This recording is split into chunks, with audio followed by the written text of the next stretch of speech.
All right, here we go. We're on. We are on the air. Hey guys, how's it going? We're all a little bit tired right now. I feel like the group consensus was, but we're gonna bring the energy for today's chat. You know what gives me energy more than coffee is rightsizing. So I'm ready. Oh my god. That's so funny. It gives me tons of energy too. I could talk about it forever. I'm with two of the nerdiest people right now. That's what's happening about rightsizing. I love it. But how's everybody's day? Well, you guys, it's early for you, especially Rick. Thanks for joining us from which coast is it? West Coast? West Coast, yeah. West Coast, yeah. Nice and early. So thank you for bearing with us, and we'll get started. So welcome everyone to the Keys to AWS Optimization, the show where we share stories, concepts, and solutions to help you unlock your spend at AWS. My name is Stephanie Gooch, and I'm a senior commercial architect at AWS. Alex? My name is Alex Head, and I run the optics team for our strategic industries at AWS. And today we're going to be talking about the intricacies of rightsizing, such a lovely, complicated title. I won't be saying that word much. And we've got Rick on with us, and we're going to jump into that in a second. So a couple of housekeeping before we get started. So we have a couple of links I wanted to share out just at the start. So we've refreshed our events page. So I'm just going to post this up on the chat. So you can now sign up to a calendar invite that will have on your calendar every week to make sure that you never miss an episode. And of course, if you do miss an episode, you can always join us on our YouTube channel, Keys to AWS Optimization. On there, check out, subscribe. We just hit our 500 subscribers. So that felt like a really big milestone for us. So thank you for subscribing and liking and commenting. We really appreciate it. And one thing before we jump in, I'm just going to share my screen because we have our reInvent dates up. So sessions up, we wanted to highlight. So, and yours is the bottom right one. Is that right, Rick? The COP 207? Yeah, that's right. Yeah. So check out, take a screen grab and find these sessions when you go to reInvent in Vegas this year, and come and find us. We'll be at the kiosk, we'll be doing talks, but here are your cost related sessions that we wanted to highlight. And very last one, I popped on to do another episode of John Mayer's podcast the other day, all about getting started with saving. So if you are interested, you can check that out at the link that's just going to be coming up on screen. It was a really fun chat. We even talked about the tortilla challenge. Don't ask me why, but you can listen to that and see us have a fun time. Okay. Enough with the housekeeping. Rick, he's had some coffee. Let's do your intro. Let's talk about your origin story. So tell us a bit about what you do at AWS. Sure, absolutely. Okay, so my name is Rick Ochs. I'm a principal product manager here at AWS. I lead the product management team for all of our optimization tooling. That includes AWS Compute Optimiser, which gives you recommendations to right size EC2 and a few other things like EVS. I also have reservation and savings plan purchase recommendations in my portfolio as well. So recommendations on the proper usage and coverage of reservations and savings plans and how to apply them. That's another fun topic we should probably schedule another discussion around. And so I've been here almost 8 months now, and it's been a wild journey. And before that, I came from a company called Turbonomic, which I was at Turbonomic for a little over 4 years, and I was the lead product manager for the cloud optimization capabilities there as well. That included right sizing for RDS, EC2, EBS, quite a few other services, and full automation. And so I worked with a lot of companies and customers on how to implement an optimization program. And so that was really an eye-opener, a great experience for me. And previous to my time at Turbonomic, I spent 13 years at Microsoft. The last 2 to 3 years at Microsoft, I had built and managed the cloud optimization product inside Microsoft IT. We called it the ARO dashboard, Azure Resource Optimization Dashboard. So I spent a lot of time learning about how to convince others that optimization is important and necessary, a quality necessary component of running a cloud environment at scale and with a long time span. So I've been working on optimization and right sizing for over 8 years now. And it's been a wild journey. I've learned a lot. I've learned, one of the specific things I've learned the most is that you can have all the technology in the world to give right sizing and optimization, but working with people to change culture, to adopt elasticity, tends to be harder than implementing the technological solutions to doing right sizing or scaling or things like that. So as I have these conversations with more and more customers and companies, I find that we definitely need to continue improving the software and making it easier to use and delivering optimization solutions, but working with individuals is equally key, if not more key. Yeah, definitely. The FinOps Foundation did a shout out to the foundation. Join them if you're not a member. Did the state of FinOps survey, and that was one of the biggest things that they found was that the encouraging developers to take action was one of the biggest challenge FinOps teams have. And that's nothing against the developers. We always say this, have lots of things that they need to be doing, but trying to bring kind of cost-aware culture to the forefront is always a big challenge for us. For sure. John and I actually just did a presentation on this for some of our customers, and kind of going on a lot of the products that Rick represents and is going to go through today, using those metrics that come out of them to motivate, because motivating in any way that, you know, is kind of with your corporate culture is the number one way to get people to take action, right? Why would I take this if I don't know what it does for us? One of the ways I've seen a lot of success, like encouraging teams to take action and take optimization seriously, is kind of using a Pavlovian style of manipulation where weekly or monthly email broadcasts on optimization, where you highlight individuals or teams that have taken lots of recommendations, and you can highlight the savings they've achieved to sort of celebrate their successes. And that sort of encourages others to see what is possible when you take optimization seriously. A lot of organizations are not totally aware of the total potential savings you can achieve. You might see a savings number on a recommendation and it looks like $100 a month. But when you start looking at those recommendations in a yearly savings amount and you start adding them up, the numbers get really large really quickly. And so if you build graphs that show savings achieved over time, they compound.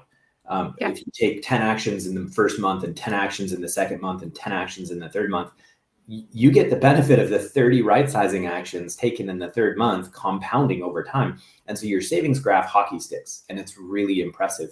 And you can really take that and showcase that across the organization and highlight how people can have more impact in their business than just their sort of main day job of keeping applications running and healthy and releasing new code and versions of their product. So there are some other tips and tricks too to really push the culture boundaries. I found newsletters to be a tremendous way to do that. Cool. And someone's just posted in the chat that public shamings always work as well.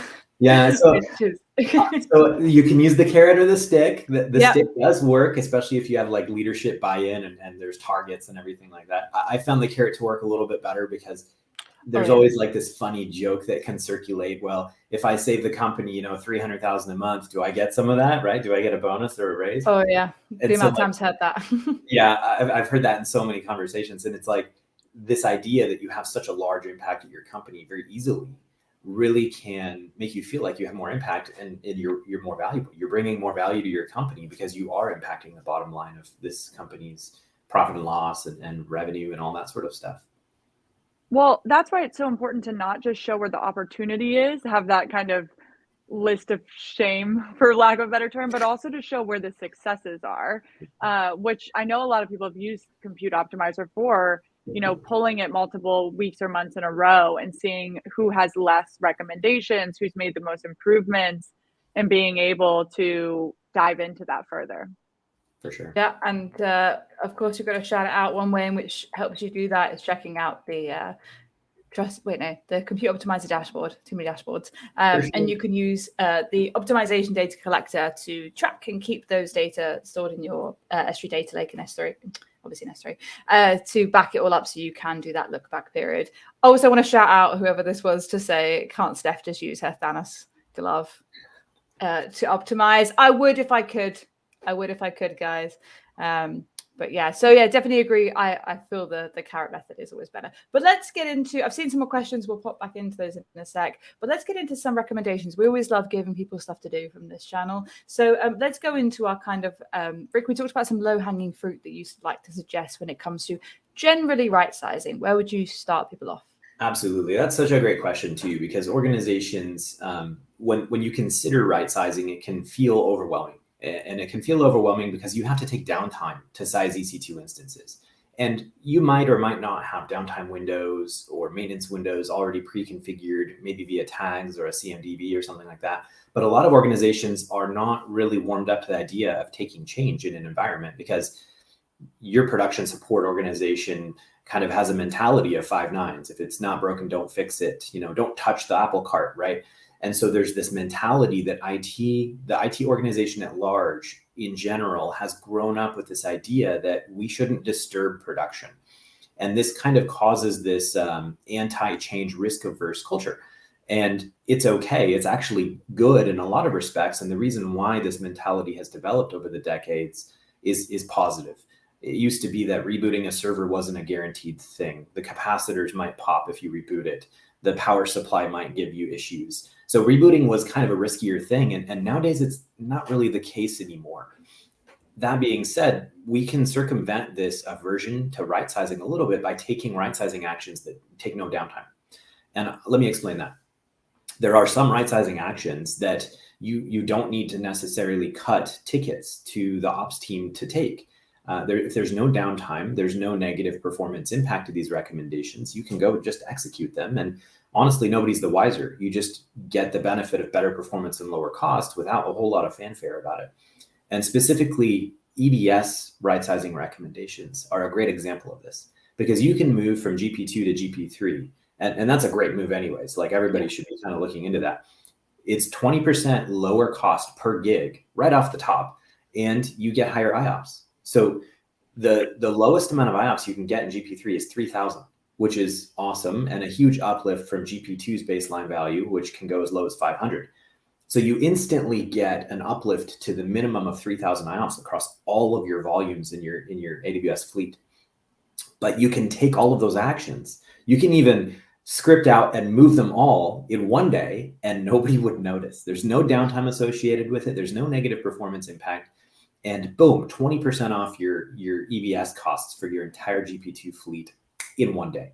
And so you can do this in non-production as well to kick the tires. There's a lot of elements of how to do staged releases of right sizing and get the company and the teams warmed up to what it's like to take an action.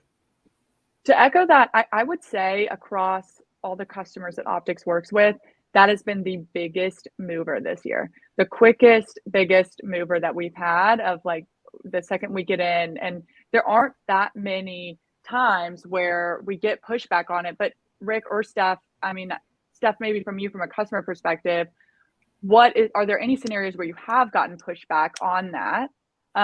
Or are there certain circumstances that people should be a little bit more careful about if they're doing that? Rick, do you want to go first? Happy to. So there's still aversion.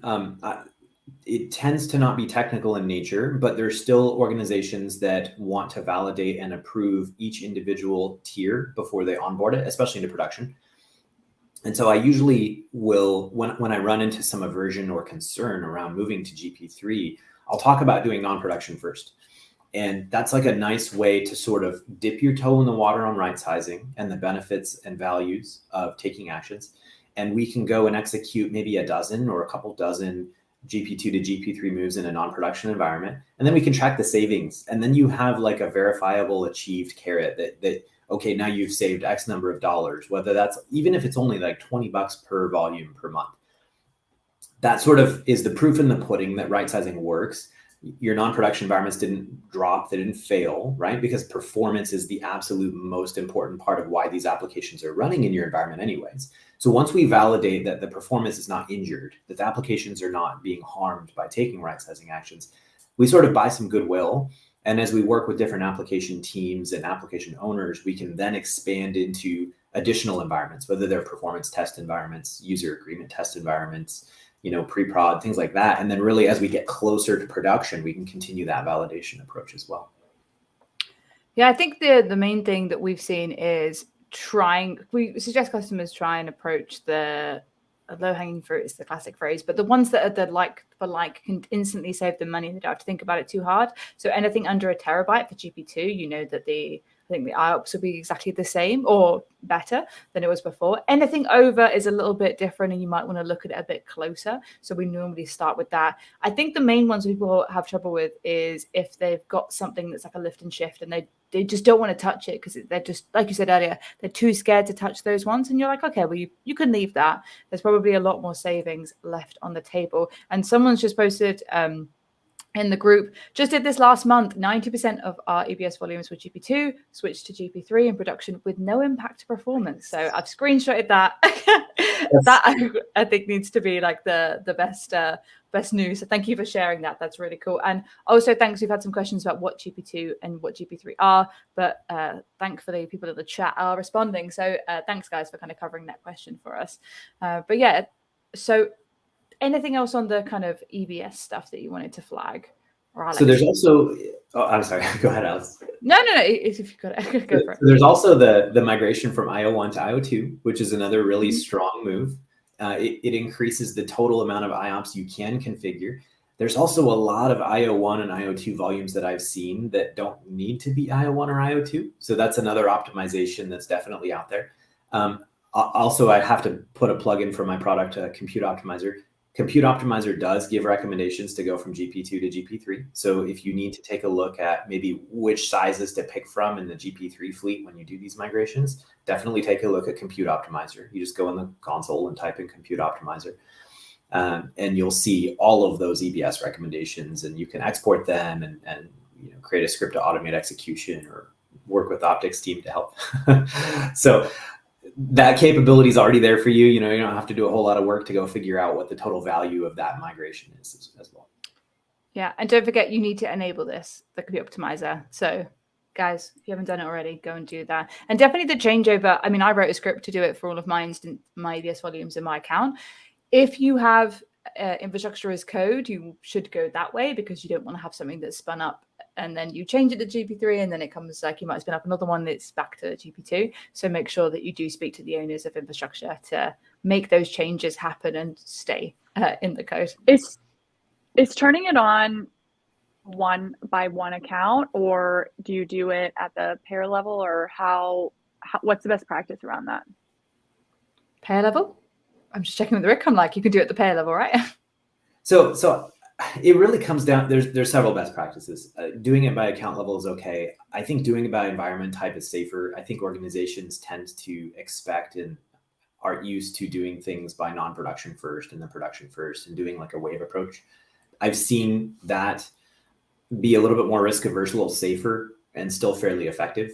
So I would definitely recommend doing it by environment type, but it also were we just talking about turning Compute Optimiser on, or are we talking about EBS? Yeah. Turning it on. Oh, yeah. Then I would just do it at the Okay. Organization level. Turn it on everywhere. It's free. Like just go turn it on. Turn it on. But also, guys, if you are very locked down in your accounts, make sure that if you turn it on, enable the roles that people assume into your accounts that they can have access to. I've had that before with customers like, we turned it on, and then no developers had access on their role policies. So that's where I was kind of getting at. Yeah. We also have, and just launched about a month ago, the ability to set a delegated administrator for all of Compute Optimiser. So now you can have somebody in your organization, maybe a FinOps or an optimization expert or leader, have delegated admin access to all of the cloud optimization records in Compute Optimiser as well. Oh, cool. Good to know. I didn't know that. So just before we finish on the low-hanging fruit stuff, we mentioned before that sometimes people get scared of talking about production and don't want to change stuff, but there are other ways to do it. EBS is one, but we wanted to highlight some of the services that can be right-sized. Maybe not in Compute Optimiser, but things like RDS, MSK, Lambda. Was there anything else that kind of stands out for either of you that you're like, oh, don't forget that you can right-size this service? Yeah, so Lambda is a huge one. Most of the serverless or stateless workloads and service types are options for right-sizing without downtime. I would also say on the RDS service itself, the compute portion of RDS does take downtime, but the EBS portion does not. And that's often overlooked, that you can still optimize your EBS configuration on RDS as well. No downtime, lots of free savings to go achieve.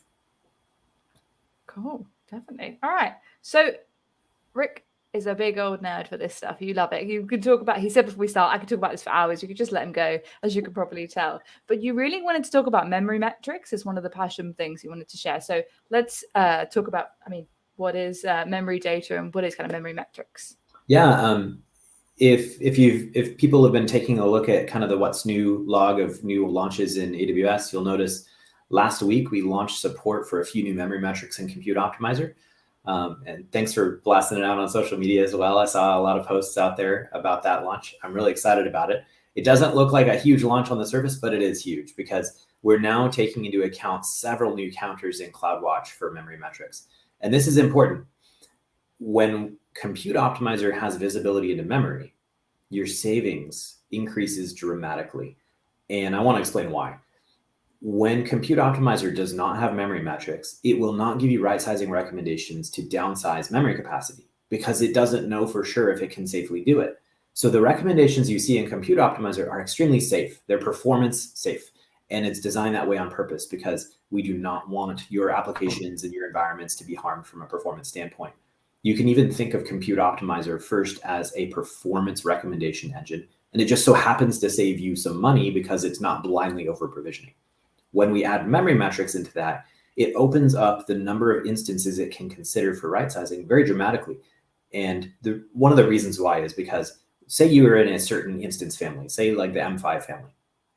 Every single M5 instance type has a different memory capacity. And so if you go up a size, memory is doubled. And if you go down a size, memory is halved.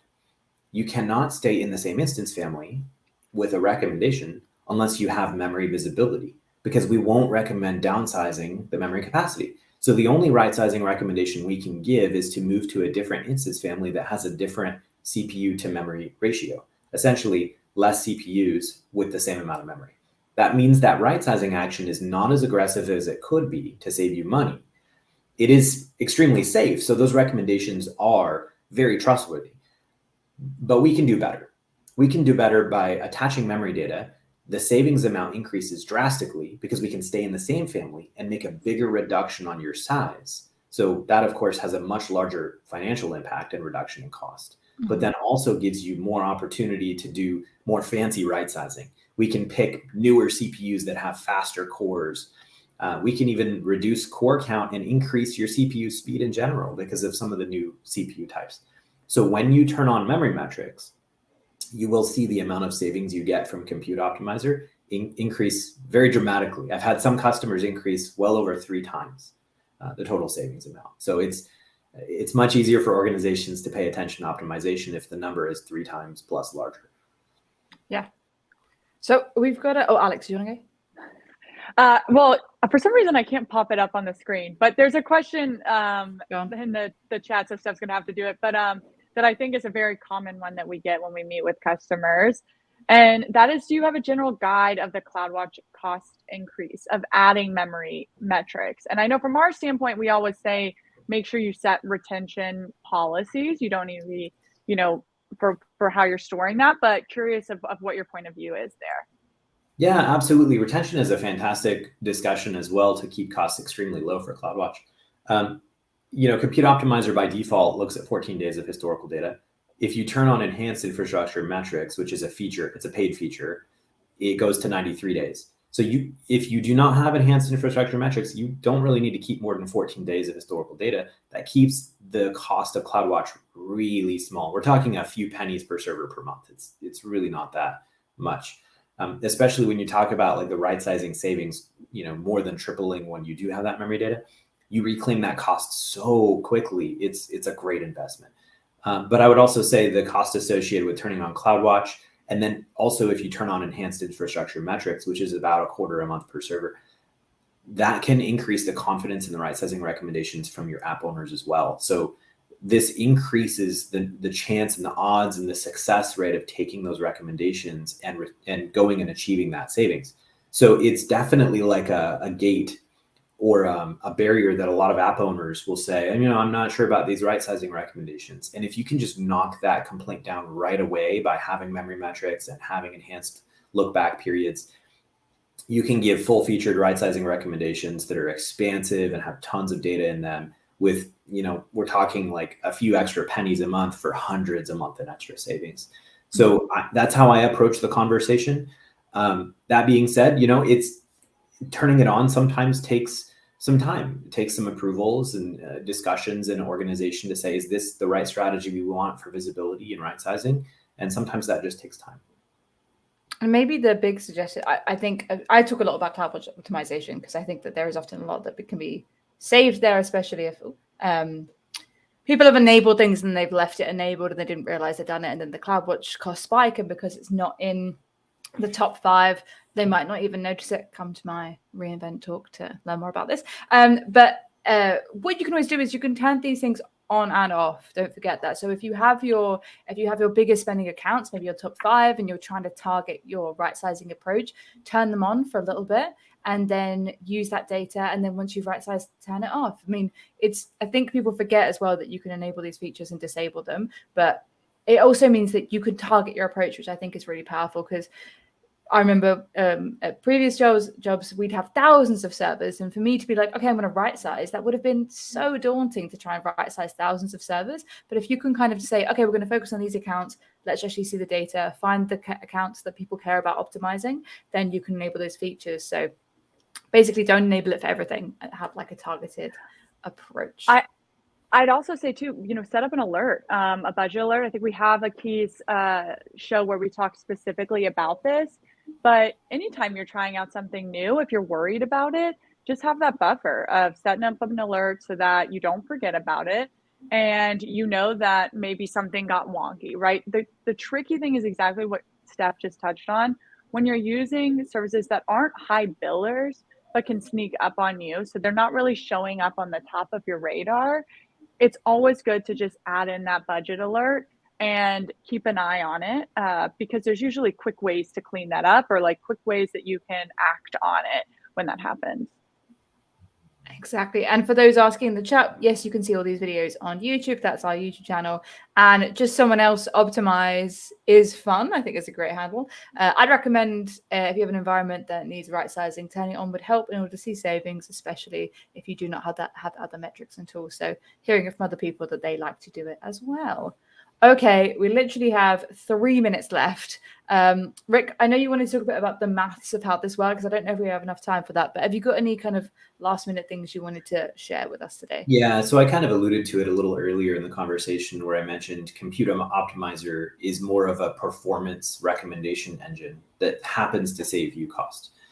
So I wanted to sort of add a little bit of background on that statement by describing kind of how it thinks about utilization and periods of time and things like that. So I ran across a lot of sizing engines in my career and I've worked with a lot of companies.